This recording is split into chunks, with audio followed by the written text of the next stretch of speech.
This is bad. I think first and foremost, it's absolutely unacceptable. I think as a league, as a whole. Can you pause it here? She starts out by saying, first and foremost, I want to address what's going on with AT. Now, let me explain something to you. There isn't a serious coach in any serious league. Stephanie White is facing serious criticism after a veteran Indiana reporter publicly called her a liability to Caitlin Clark's career. He didn't describe her as a questionable coach or a controversial choice. He used the word liability, making his opinion impossible to ignore. This wasn't a random social media comment or a hot take from an unknown voice. Dan Dakich has covered Indiana basketball for decades and has consistently supported both the WNBA and Stephanie White in the past. So, what changed? Why would a respected and experienced reporter suddenly take such a strong public stance? Defend a player on another team intentionally, and you can say whatever you want, but it was intentional, trying to injure one of their own player, much less the star player. Now, before I get into the whole Caitlin Clark part of it, you got to understand where this woman, Stephanie White, is. She's a lesbian. She's, quote, married. I don't know if she's married. There it is, the moment Alyssa Thomas struck Caitlin Clark in the throat, resulting in a one-game suspension. But what shocked many people even more was Stephanie White's response. As the head coach of the Indiana Fever, her main responsibility is protecting her franchise player, yet instead of strongly standing up for Clark, she focused on defending the player who committed the foul. Think about that for a moment. Your biggest star is hit with a play that many agree had nothing to do with basketball, and instead of making that the main issue, you use your post-game comments to talk about inclusivity and online toxicity. For many fans, that response was both surprising and difficult to understand. As the head coach of the Fever, obviously, everybody with half a brain would understand that you shouldn't go online, make racist, sexist, homophobic, misogynist comments. Fine. But that's not what this is about. And you can get to that later without going first and foremost. Yeah, everybody understands that. Hell, I get death threats damn near every day. I got somebody wanting to get their damn feet hot every damn day.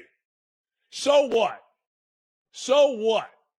All that is a woman, Alyssa Thomas, not taking any accountability, and the coach of the star, the person that is making this league, defending the... Dan Dakich then raises a more uncomfortable topic by discussing Stephanie White's personal life and her relationship with Lisa Salters, the ESPN sideline reporter.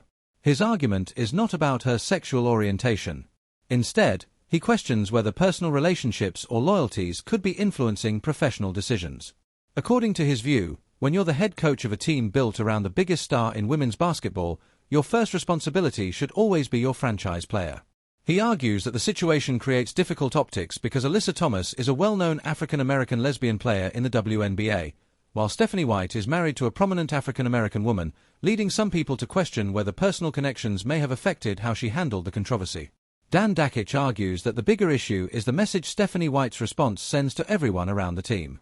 When she stepped to the podium, he believes her first priority should have been defending Caitlin Clark instead of focusing on Alyssa Thomas and shifting the conversation toward inclusivity and online toxicity. He questions what that says to the locker room and, more importantly, what it says to Clark after taking a forearm to the throat. Dakich believes that no respected coach in a major professional league would respond that way.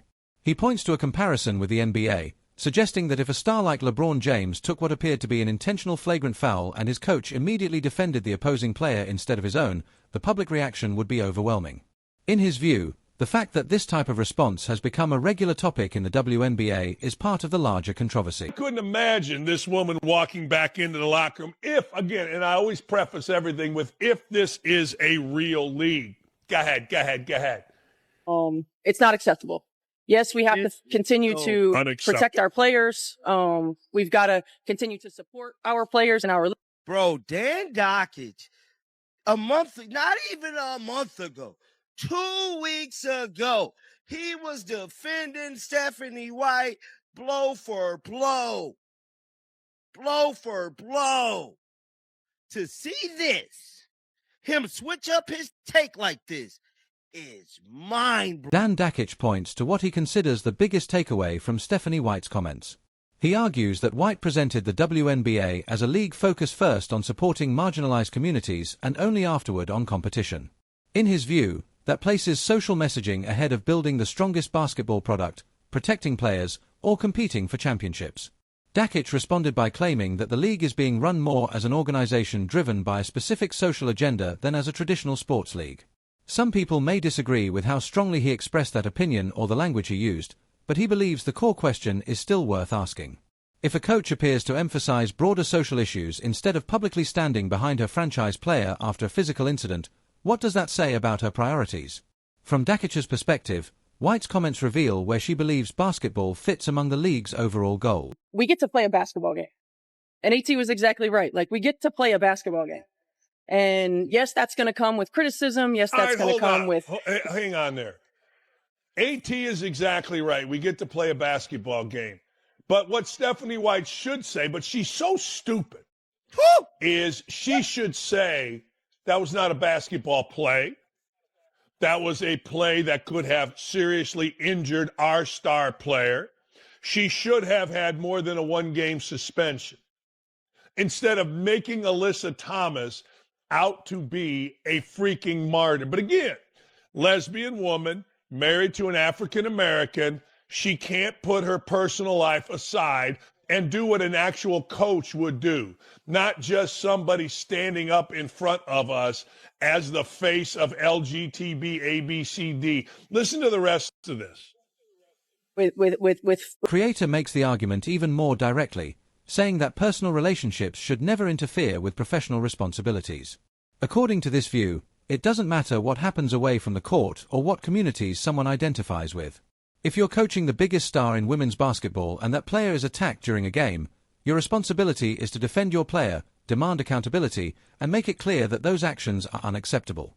The creator believes Stephanie White failed to do that. He also argues that this is part of a larger pattern, pointing to what he describes as Caitlin Clark being overlooked in the All-Star voting and claiming that the league's official social media accounts often give less attention to her accomplishments while highlighting other players instead. The creator argues that this reflects a larger pattern in which the league's leadership treats its biggest star, strongest ratings driver, and most recognizable player as someone to manage instead of fully supporting and celebrating. He believes Caitlin Clark has not received the level of protection or recognition that a player of her impact deserves. He also addresses the issue of death threats, calling them completely unacceptable while acknowledging that many public figures unfortunately face similar abuse. However, he argues that those threats should not be used to avoid discussing the original incident or any criticism that followed. In his view, Alyssa Thomas received intense public backlash because of her actions during a nationally televised game involving the league's most popular player, and he sees that sequence of events as a direct cause-and-effect relationship. Uncomfortable with basketball becoming the main attraction rather than the league's broader social mission. Relationship that they have with players and teams, that is going to come. But it's not hard to not be a jerk. And if you are one of these people that are online doing this, do not call yourself a WNBA fan. Our league is about inclusiveness. Our league is about competition. Our league is about elevating women, elevating marginalized communities, including and being inclusive of. Hang on. So that's what I'm saying. Our league, competition is kind of in the middle of it. That's what your league is about. Your league is about elevating marginalized communities. So you've said exactly what I have said. This league is run for and by lesbians, angry African-American lesbians. If you want to go to a marginalized community, there's your number one right there. So that's what the creator argues that Stephanie White framed the situation by saying that people were using the league and its players to push divisive agendas. He questions that perspective, asking whether the Real division came from fans who were upset about the physical play against Caitlin Clark and believed the punishment was too light, or from a coach who shifted the conversation toward inclusivity while many people were focused on the on-court incident. He believes that some criticism of Alyssa Thomas was based on the foul itself rather than prejudice. According to the creator, this reflects a broader issue affecting the WNBA's credibility. He argues that the league wants the increased attention, television ratings, sponsorships, and media coverage that come with having a superstar like Caitlin Clark, but also wants to tightly control the public narrative by dismissing criticism as hate. In his view, those two goals are: you stand 10 toes down. They ain't like What is you saying, bruh?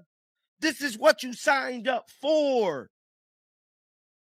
And this is why people do not take this league serious.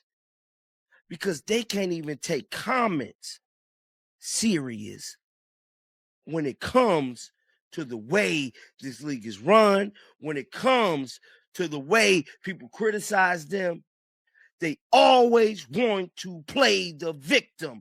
Get down in the comment section. Let me know y'all thoughts about this. Be sure to hype the video, like the video, subscribe to the tribe. Till next time, shake the haters off, and thanks again for the birthday wish. The creator says this moment is especially important because Dan Dakic is the type of respected media figure the WNBA has long wanted on its side. As a well-known voice in Indiana basketball with decades of experience covering the sport, he is not someone known for making careless accusations. The creator points out that just 2 weeks earlier, Dakic had been defending Stephanie White, but now he is openly criticizing her and questioning whether the league is truly focused on basketball.